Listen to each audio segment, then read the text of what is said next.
নমস্কার বন্ধুরা, পশ্চিমবঙ্গে জুড়ে কিন্তু এসআইআর এর কাজ প্রস্তুতি চলছে। তো এসআইআর এ কিন্তু 2002 সালের যে ভোটার লিস্ট 2002 সালের ভোটার লিস্ট আপনারা কিভাবে ডাউনলোড করবেন, বা 2002 সালের যে ভোটার লিস্টে আপনার নাম রয়েছে কিনা বা আপনার পরিবারের কারো নাম রয়েছে কিনা সেটা কিভাবে দেখবেন, সমস্ত কিছু বিস্তারিত তথ্য আজকের এই ভিডিওতে কিন্তু দেখতে পারবেন।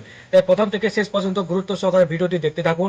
ফেসবুক থেকে ভিডিওটি দেখে থাকলে ফেসবুক পেজটিকে ফলো করবেন, ইউটিউব থেকে দেখে থাকলে ইউটিউব চ্যানেলটিকে সাবস্ক্রাইব করে পাশে থাকবেন। তো চলুন বন্ধুরা, সময় নষ্ট না করে ভিডিওটি আমরা শুরু করি। তো দেখুন বন্ধুরা, 2002 সালের ভোটার লিস্ট আপনারা কিভাবে ডাউনলোড করবেন। তো প্রথমে আপনারা কি করবেন, আপনাদের মোবাইলে ক্রোম ব্রাউজার ওপেন করবেন। ক্রোম ব্রাউজার ওপেন করার পর গুগলে সার্চ করবেন সিইও ওয়েস্ট বেঙ্গল। প্রথম যে অপশনটি পাবেন বা প্রথম যে ওয়েবসাইটটি পাবেন সেখানে আপনারা ক্লিক করবেন।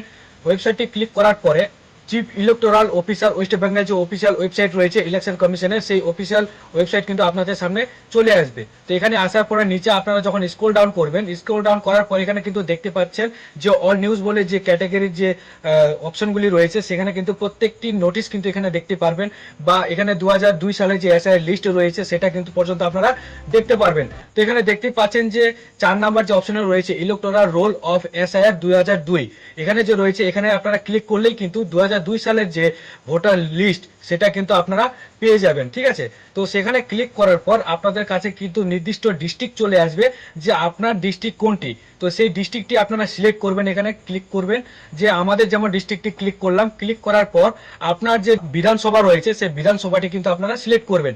তো দেখুন এখানে ডান পাশে কিন্তু বিধানসভা রয়েছে, কত নাম্বার বিধানসভা সেটা কিন্তু অপশন চলে আসছে। তো আমরা যে কোনো একটা বিধানসভা সিলেক্ট করব। বিধানসভা সিলেক্ট করার পর আপনাদের নিচে আবার এখানে চলে আসবে বুথ নাম্বার। ঠিক আছে, এখানে পোলিং স্টেশন নেম কিন্তু চলে আসবে এবং বুথ নাম্বার যে কত রয়েছে পোলিং স্টেশন নাম্বার সেটা কিন্তু চলে আসবে। আমরা এক্সাম্পল হিসাবে যে কোনো একটি বুথের আমরা দেখে দিচ্ছি।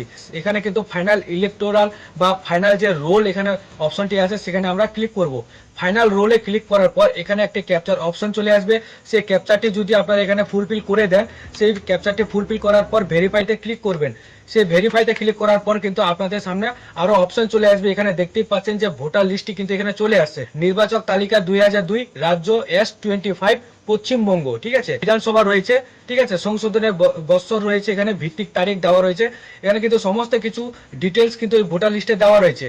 যেখানে দেখুন যে নির্বাচন তালিকা 2002, ক্রমিক নাম্বার রয়েছে, বাড়ির নাম্বার রয়েছে, বা নির্বাচকের নাম রয়েছে, যে বেনিফিশিয়ারি রয়েছে বা ভোটার রয়েছে তার নাম রয়েছে, বা সম্পর্ক বা স্বামীর নাম বা ব্যক্তির নাম রয়েছে, তারপর স্ত্রী লিঙ্গ বা পুরুষ, এখানে কিন্তু সমস্ত কিছু দেওয়া রয়েছে। বয়স কত ছিল, তারপরে এখনকার যে বর্তমান ভোটার নাম্বার সেটা কিন্তু সচিত্র পরিচয়পত্র কিন্তু দেওয়া রয়েছে। তো এইভাবে কিন্তু লিস্টটি ডাউনলোড করে কিন্তু আপনারা দেখে নিতে পারেন যে 2002 সালের যে ভোটার লিস্ট সেখানে আপনার নাম রয়েছে কিনা, বা ক্রমিক নাম্বার কত ছিল।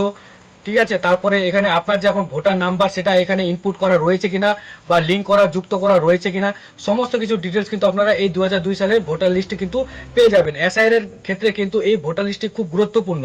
আর এসআইআর এর জন্য কি কি গুরুত্বপূর্ণ যে নথিগুলি লাগবে সেগুলি কিন্তু স্পষ্ট আমরা কিন্তু এর আগের ভিডিওতে কিন্তু বলে দিয়েছি যে 11টি নথিপত্র কিন্তু দেখাতে হবে যদি এই 2002 সালের যদি ভোটার লিস্টের নাম না থাকে।